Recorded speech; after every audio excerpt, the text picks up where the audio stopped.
सबको जय मसीह की। मैं जतिन बब्बर और आप देख रहे हैं मसीह परिवार चैनल। जैसे कि आप सब जानते हैं कि मैं इस चैनल पे प्रभु के अलग अलग दासों की वीडियोस डालता हूं, तो अगर आपको हमारा चैनल अच्छा लगता है तो आप इस चैनल को ज़्यादा से ज़्यादा सब्सक्राइब जरूर करें, ताकि आप प्रभु के वचन को सुन सके। वीडियोस को ज़्यादा से ज़्यादा शेयर करें, ताकि जिन लोगों तक वचन नहीं पहुंचा उन तक भी वचन पहुंच सके। सबको जय मसीह की। एक बार मैं आपसे दोबारा कहूँगा कि इस चैनल को सब्सक्राइब जरूर करें और वीडियोस को ज़्यादा से ज़्यादा शेयर करें। जय मसीह की।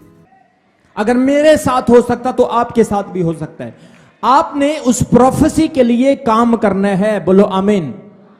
उस प्रोफेसी के लिए आवाज जो परमेश्वर ने आपको दी उसके लिए काम करना है। यूसुफ ने काम किया उसके लिए।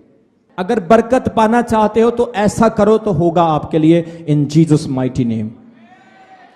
उसने काम किया अपनी प्रोफेसी के ऊपर। कोई औरत इल्जाम लगा दे लेकिन वो खड़ा रहा, मैं जेल जाने के लिए तैयार हूं लेकिन गलत काम नहीं करूंगा। कुछ भी हो जाए, मेरे भाइयों ने मुझे छोड़ दिया लेकिन मैं अपने विश्वास से नहीं गिरूंगा। आज लोग अपने विश्वास से बहुत जल्दी गिर जाते हैं, लेकिन आपका फेथ ऐसा हो कोई चीज आपको परमेश्वर के प्रेम से अलग ना करे। पौलुस क्या कहता है? ना रात ना दिन ना अंधेरी ना तूफान ना लोग, यहां तक ना तलवार ना मौत भी हमें परमेश्वर के प्रेम से अलग नहीं कर सकती। Nothing can separate us from the love of God. कोई चीज आपको परमेश्वर के प्रेम से अलग ना करे कलीसिया, बोलो आमीन। तब देखना परमेश्वर किस तरह से आपके जीवन को बदलता है, किस तरह से आपके हालात, आपके सर्कमस्टांसेस, आपकी सिचुएशंस चेंज होती है। परमेश्वर आपको प्रमोट करेगा, आपको ब्लेस करेगा। आपके घर की गरीबियां, आपके कर्ज, आपके सर्कमस्टांसेस किस तरह से चेंज होंगे। आपके लिए गुड न्यूज आएगी, आपके लिए बेटर होगा, आपके लिए अच्छा होगा। हर प्रोफेसी आपके जीवन में पूरी होगी। आपके बच्चों का भविष्य, आपका भविष्य, आपके घर का भविष्य कितना ब्लेस होगा। आप सोचोगे एक परमेश्वर 2 करेगा, आप सोचोगे 4 परमेश्वर 8 करेगा। हर चीज आपके फेवर में खड़ी होगी। आपके विरोधी आपको मारना चाहेंगे लेकिन परमेश्वर आपको बचाएगा।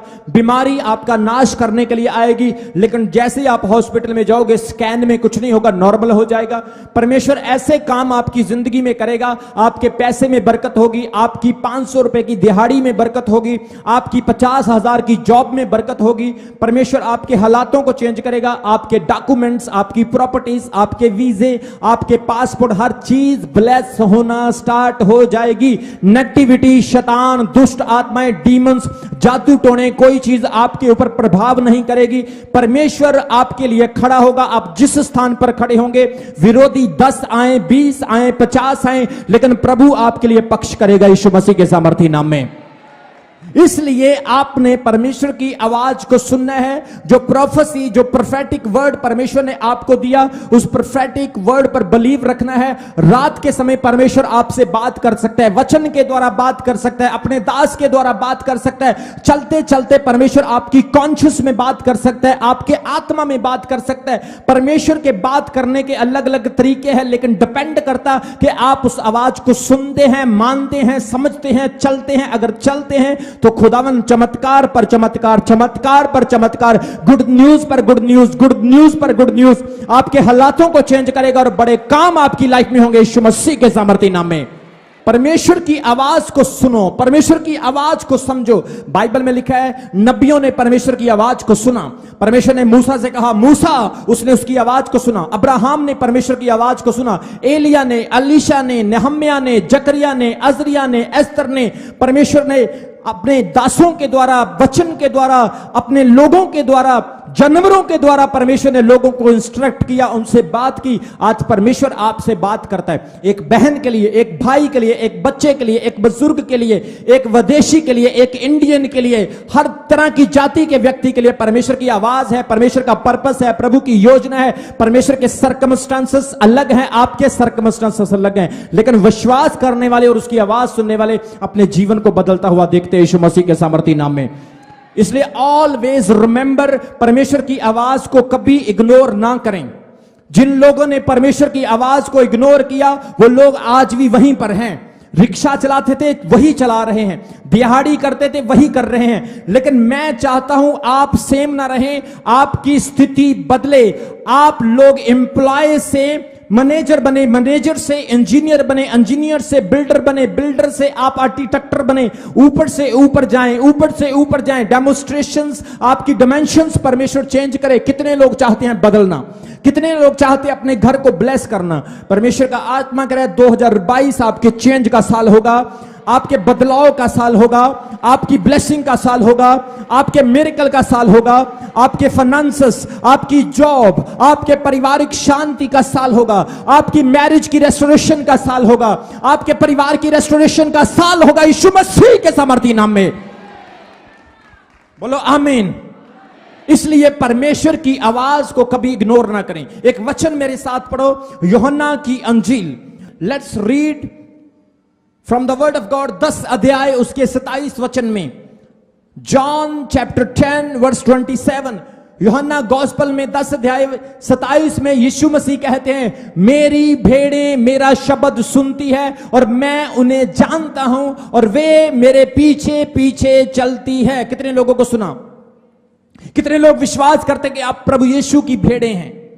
भेड़ का काम होता है दूध देना, ऊन देना। भेड़ का काम होता है और भेड़ों को आगे जन्म देना। परमेश्वर चाहता है आप जन्म देने वाले हो, बोलो आमीन। आप प्रोड्यूस करने वाले हो, बोलो आमीन। आप आगे और लोगों को बचाने वाले हो, बोलो आमीन। आप और लोगों को और आशीषों को जन्म देने वाले हो, बोलो आमीन। आपकी इनकम सेम ना हो, बोलो आमीन। आपकी लाइफ सेम ना हो, बोलो आमीन। इसलिए वो भेड़ जो परमेश्वर की आवाज को सुनती है, परमेश्वर उनको ब्लेस करता है। क्या लिखा यहां पर 10:27 में? प्रभु कहता है, मेरी भेड़ें मेरी आवाज को सुनती है। किसके शब्द को सुनती है? अपने मालिक के। बोलो, किसके शब्द को सुनती है? जोर से बोलो, अपने मालिक के। आपने कोई और शब्द नहीं, सिर्फ अपने मालिक का शब्द सुनना है। और शब्द भी आपके कानों में आ सकते हैं। आप सुबह से लेकर शाम तक कितनी आवाजें सुनते हैं? टीवी की, रेडियो की, गीतों की, गालियों की, लड़ाइयों की, खतरनाक चीजों की, भयानक चीजों की आवाजें आप सुबह से लेकर शाम तक सुनते हैं। लेकिन आप याद रखें, शैतान भी आपको आवाज दे सकता है, लेकिन आपने अपने मालिक की आवाज को सुनना है। बोलो आमीन। क्या लिखा यहां पर? मेरी भेड़ें मेरी आवाज को सुनती है। माई शीप हियर माई वॉइस। प्रभु की आवाज को सुनना आपने। प्रभु आपको आपकी कमजोरी के लिए आवाज दे सकता है। आपके अंदर पाप है, उसके लिए परमेश्वर आपको आवाज दे सकता है। आपके अंदर अभी डर है, नशा है, पाप अपराध है, आप परमेश्वर से दूर है, आप लड़ाई झगड़े और दुनिया की चीजों में लुप्त है, इसलिए परमेश्वर आपको आवाज दे सकता है। लेकिन याद रखें, परमेश्वर की आवाज को पहचानना है और जैसे ही वो आवाज देता है फॉलो करना उसकी आवाज को। जोर से बोलो हालेलुया। वो कहता है, मेरी भेड़ें मेरी आवाज को सुनती है। आप परमेश्वर की भेड़ें हैं। आप शैतान के लोग नहीं, आप परमेश्वर के लोग हैं। आप दुनियावी आवाज को सुनने वाले नहीं, आप खुदा की आवाज को सुनने वाले लोग हैं। और खुदा की आवाज आपको बदलती है, खुदा की आवाज आपको चेंज करती है। जोर से बोलो आमीन। परमेश्वर ने मूसा को आवाज दी, मिस्रियों के हाथों से उसने इस्राएलियों को छुड़ा लिया। परमेश्वर ने अपने दास और दासियों को आवाज दी, हालातों को बदल दिया। आज आप प्रभु की भेड़ हैं, आपने प्रभु की आवाज को सुनना है। वो कहता है, मेरी भेड़ें मेरी आवाज को सुनती है। कितनी भी आवाजें आपके कानों में आए, लेकिन आपको प्रभु की आवाज की पहचान होनी चाहिए। अगर आप ज्यादा आवाजों को सुनते हैं तो अपने शेपर्ड की, अपने चरवाहे की आवाज को पहचानना है। जोर से बोलो आमीन। यीशु मसीह ने क्या कहा? बहुत सारे मसीह खड़े हो जाएंगे, लेकिन आपको पता होना चाहिए मेरा मसीहा कौन है। मैं उसकी भेड़ हूं और मैं उसकी आवाज को जानती हूं, मैं उसकी आवाज को समझती हूं। परमेश्वर की आवाज को पहचानना है। आज बहुत सारे लोग परमेश्वर की आवाज को नहीं पहचान पाते। आजकल तो इतनी आवाजें हैं कि लोग सुन सुन के कंफ्यूज हो चुके हैं। अगर आप 10 पास्टर के पास जाएंगे, 20 पास्टर के पास जाएंगे, तो आप अलग अलग आवाज को सुनेंगे। अगर आप 50 पास्टरों के प्रचार को सुनोगे तो आप कंफ्यूज हो जाएंगे, किसकी मानूं और किसकी ना मानूं।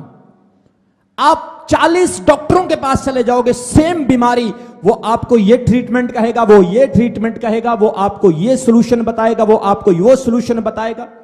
मैं आपको बताना चाहता हूं, आज के टाइम में डॉक्टर्स भी लोगों को मिसगाइड कर सकते हैं। पिछले दिनों में एक बहन ने स्कैन कराया, उसके स्कैन में पथरी थी, दूसरे डॉक्टर से स्कैन कराया, पथरी है नहीं, ट्यूमर था, स्कैन कराया, बहुत बड़ी रसौली थी, दूसरे से करवाया, नहीं थी। आप जितनी आवाजों को सुनेंगे वो आवाजें आपको कंफ्यूज करेगी। आज बहुत सारे लोग इसलिए कंफ्यूज हैं, उनको पता नहीं चलता मैं क्या करूं क्या ना करूं, किस चर्च में जाऊं, किस पास्टर के साथ जुड़ूं, क्योंकि वो सुबह से लेकर शाम तक पता नहीं कितने लोगों को सुनते रहते और कंफ्यूज हो चुके हैं। लेकिन आपको प्रभु की आवाज का पता होना चाहिए कि कौन सी आवाज परमेश्वर की है, कौन सी आवाज सही है जो मेरे और मेरे जीवन और मेरे परिवार और मेरी स्पिरिचुअल लाइफ के लिए बेनिफिशियल हो सकती है। किस तरह से आप परमेश्वर की आवाज को समझ सकते हैं? आइए मेरे साथ पढ़ो सैमुएल की किताब, मेरे साथ इस वचन को निकालो कोई जन। पहला सैमुएल, उसके 3 अध्याय, उसके 4 से लेकर 9 वचन तक हम पढ़ेंगे। क्या लिखा है? पहला सैमुएल 3 से पढ़ेंगे, 3 अध्याय उसके 4 वचन से। तब यहोवा ने सैमुएल को पुकारा और उसने कहा, क्या आज्ञा है?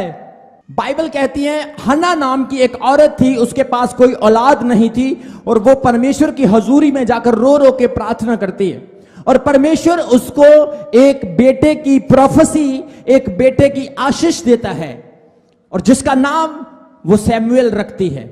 उसने वादा किया था परमेश्वर के साथ कि ये बच्चा जब तू मुझे दे देगा मैं अपने पास नहीं रखूंगी, ये बच्चा मैं तुझे तेरे काम के लिए, तेरी सेवा के लिए दे दूंगी। और वचन कहता है सैमुएल बड़ा होकर एक बहुत बड़ा नबी बना, लेकिन नबी बनने से पहले उसे परमेश्वर की रात के समय आवाज आती है। सैमुएल चर्च में परमेश्वर के घर में सेवा करता था, बाइबल कहती है परमेश्वर के घर में सेवा करता था और जैसे ही वो सेवा कर रहा था तो रात के समय उसे प्रभु की आवाज आती है, प्रभु उसे पुकारता है और कहता है हे सैमुएल। अब सैमुएल छोटा बच्चा है, 10 साल का बच्चा, आप सोच सकते हैं कितना अनुभवी होगा। वो बच्चा उठता है, उठ के जाकर के पास्टर के पास, उस एली के पास खड़ा हो जाता है और उसे हिला के कहता है स्वामी जी क्या आपने मुझे बुलाया? एली ने कहा मैंने तुझे नहीं बुलाया। वो फिर चला गया, दूसरी बात फिर यहोवा ने उसको आवाज दी सैमुएल। वो फिर गया, एली को कहता है तूने मुझे बुलाया? उसने कहा मैंने तुझे नहीं बुलाया। आप यहां पर देखिए सैमुएल को परमेश्वर बुला रहा है और वो परमेश्वर की आवाज को नहीं सुन पा रहा है। आप में से भी बहुत सारे लोग आज परमेश्वर की आवाज को नहीं समझते। आप सोचते हैं ये किसकी आवाज है? क्या ये शैतान की? क्या ये परमेश्वर की आवाज है? क्या ये एली की आवाज है? क्या ये दुनियावी आवाज है या आत्मिक आवाज है? अगर आप एग्जैक्टली परमेश्वर की आवाज को समझना चाहते हैं तो आपको एक मेंटर की, एक अगुए, एक पास्टर की जरूरत है जिसको परमेश्वर की आवाज का अनुभव हो, पहचान हो, जो आपको परमेश्वर की आवाज से इंट्रोड्यूस, आपकी पहचान करा सकता है। कितने लोगों को समझ आ रही है? जोर से बोलो हालेलुया। सैमुएल अपने बल पर परमेश्वर की आवाज को नहीं समझ पा रहे। आप कितनी सेवा करने वाले क्यों ना हो मेरे प्रियो, आप परमेश्वर की आवाज को तब तक नहीं समझ सकते जब तक आपके पास कोई गुरु नहीं है, आपके पास एक अगुआ नहीं है। परमेश्वर ने सैमुएल को आवाज दी, सैमुएल ने सोचा मुझे एली ने बुलाया। आज आपके जीवन में बहुत सारी कठिनाइयां हो सकती है, लेकिन उन कठिनाइयों से निकलने के लिए आपको एक अगुए की जरूरत है जो आपको डायरेक्शन दे सके। आपने मैरिज करवानी है, आप कंफ्यूज हैं, आपकी प्रॉपर्टी के बारे में आप कंफ्यूज हैं, अपने भविष्य के बारे में आप कंफ्यूज हैं। आपको एक अगुए की, एक इंस्ट्रक्टर की जरूरत है जो आपको आत्मिक तरीके से देखकर बता सकता है यह आपके लिए सही होगा या गलत होगा। कितने लोगों को समझ आ रही मेरी बात की? सैमुएल सेवा करते हुए भी परमेश्वर की आवाज को नहीं समझ पा रहा था और एली के पास जा रहा है। तीसरी बार जब सैमुएल एली के पास गया, बाइबल कहती है एली ने समझ लिया कि सचमुच परमेश्वर यहोवा सैमुएल से बात करता और उसने उसको कहा, अगर अब तुझे आवाज आएगी तो तू उसे कहना, हां मेरे प्रभु बता, मैं यहां पर हाजिर हूं। मैं कहता हूं अगर एली ना होता तो सैमुएल सारी रात यहोवा की आवाज सुनता रहता और कंफ्यूज रहता। आज बहुत सारे लोग कंफ्यूज हैं, उसकी आवाज, इसकी आवाज, वहां जा, वहां से प्रोफेसी करा, उस पास्टर के पास जा, उस सियाने के पास, उस तांत्रिक के पास, दुनिया की आवाजें टीवी के ऊपर, यूट्यूब के ऊपर, ये उपाय, वो उपाय, ये नुक्सा, वो नुक्सा, सुन सुन के आप परेशान हो चुके हैं। लेकिन असल में जब आपको सच्चा मेंटर जो परमेश्वर की आवाज को पहचानता मिल जाएगा, आपको स्ट्रगल करने की जरूरत नहीं, आप समझ पाओगे ये यहोवा की आवाज है।